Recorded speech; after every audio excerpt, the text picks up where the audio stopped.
Yo, it's your boy JT, and I know it's a little late, man, but this is my post-fight to Canelo Angulo, and just some random boxing talk. Uh, I checked the fight out. I didn't see it live. I had to work, but I could have took it off, but I didn't want to be honest. But I saw the fight.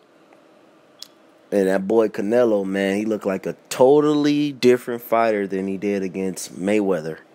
I wonder why.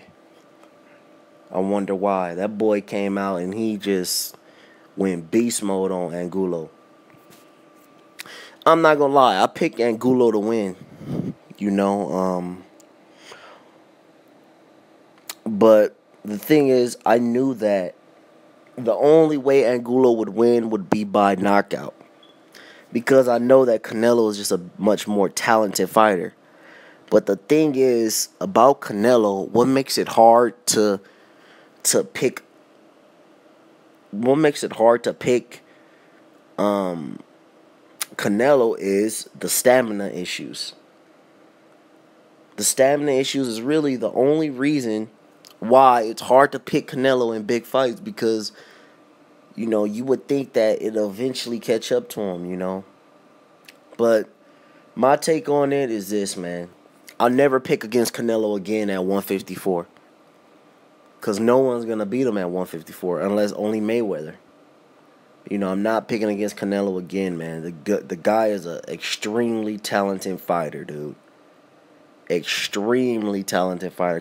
Like a very, very good fighter, man. And I think people just need to give credit to the guy, man. He came out there and he obliterated Angulo, man. You just got to give the guy credit. He's slowly but surely building up his resume, building up names. And I know, haters, people that hate on Floyd Mayweather for no fucking reason. Just look at the two fights. Look at the different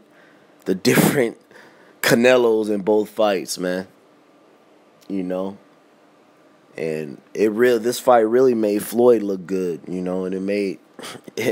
it made Floyd look good because, Canelo looked like a fucking different person against Floyd than he did against Angulo.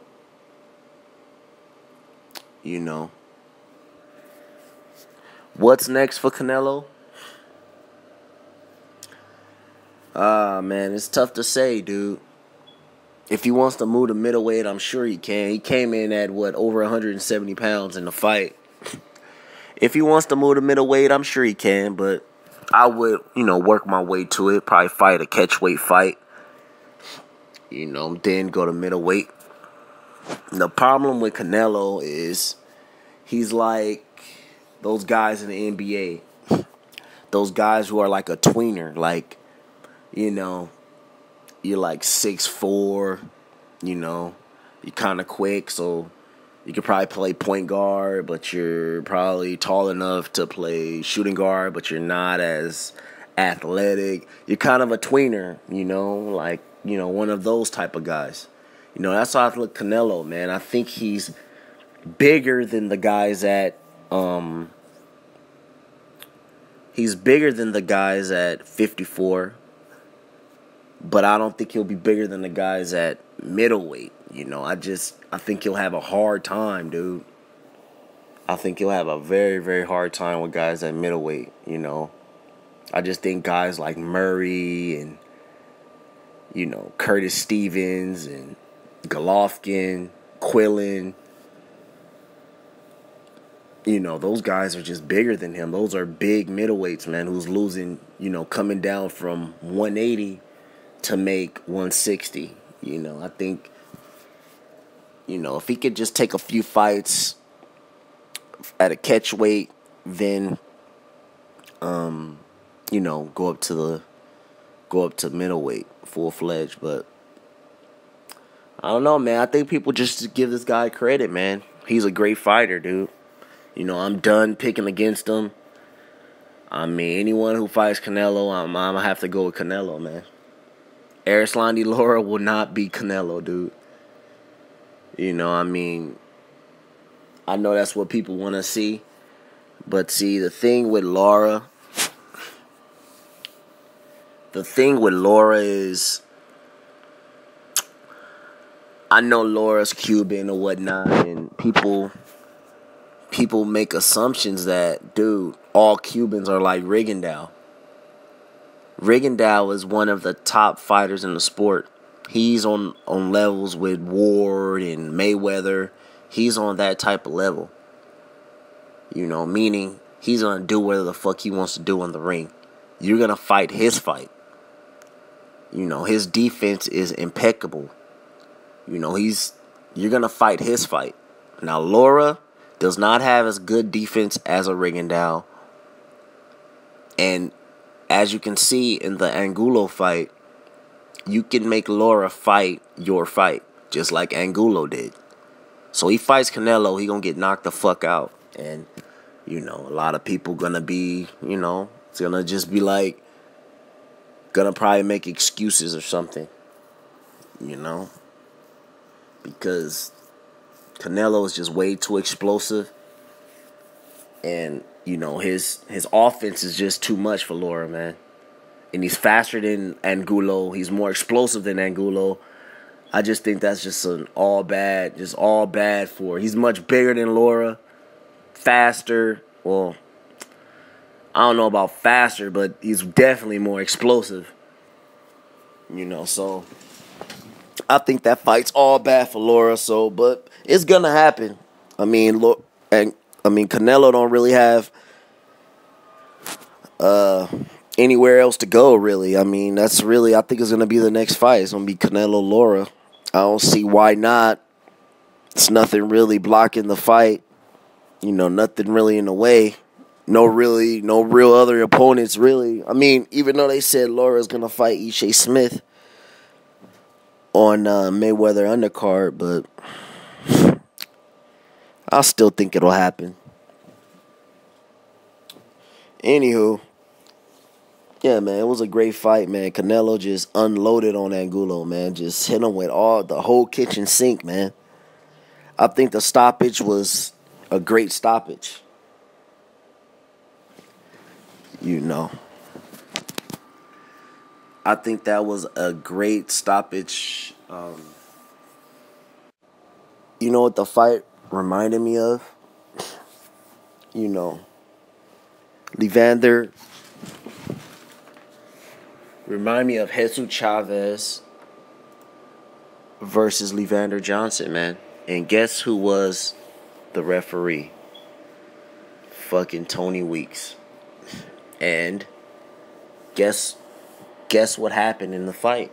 You know, I mean, as we all know, Levander, he died in a fight. You know. But Tony Weeks was a referee.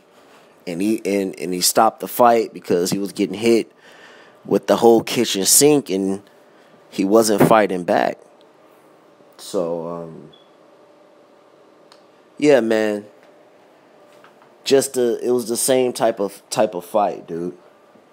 So I mean, you getting hit in the face nonstop, you not returning fire, you not doing anything. You know, you gotta stop the fight, dude. That dude, Angulo,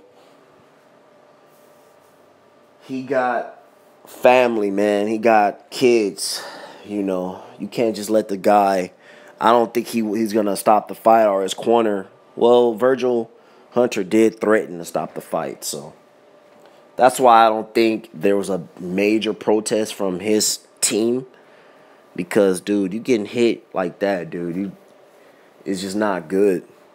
You know. As for Angulo, what he should do here, man, probably just take some 10-rounders fights, man. Fight some bums, get some confidence. You know, but hey, dude, he has a fan base. He's Mexican. He'll be back. He'll make some noise, man. He'll always get fights. Probably be a gatekeeper now, though. You know. But yeah, man, that's all I got, dude. Some decent fights. And oh yeah, before I go, who would I like to see Canelo fight next? If he doesn't move to middleweight. You know, you know, other than Laura. Let's see. So we know Canelo has one of the biggest fan bases in the sport, right? So why not Manny Pacquiao? Why not all the Pactars calling for a Pacquiao versus Canelo fight? Manny Pacquiao has tax problems and he needs money, and that's a huge fight. So why not we calling? Why are we not calling for that? And like I said in previous videos, we all know why. Because Manny Pacquiao will get knocked the fuck out by Canelo. And for all the guys who like one-time Thurman, let's see him step up and fight Canelo, and let's see what happens. Since, certain people, they say Keith Thurman is the best welterweight. So if he's the best welterweight and he's better than Mayweather, so he should have no problems going up. He can even fight Canelo at catchweight 152. Let's see Thurman versus Canelo at 152. And we'll see what happens to Thurman. I guarantee you that fight, he won't go the distance with Canelo. That's all I got to say, man. It's your boy JT. I'm out.